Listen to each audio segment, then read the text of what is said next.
Hello, Paul here from EMD Automotive. Just want to show you guys, this is the 996 I was working on. This one here, so just want to show you the brand new suspension. You can see, brand new shock absorbers, bump stops, top strap mounts. I had to get new top strap mounts because they're actually torn already. So you can see here. See there? The rubber's torn on the corner there. Alright.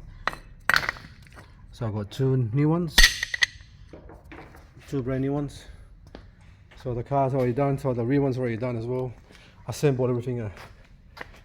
We assembled everything back as well, so you can see here.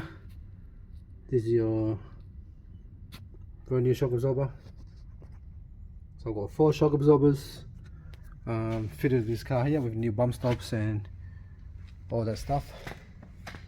So now we're going to next week I'm gonna start building the engine down in the corner there.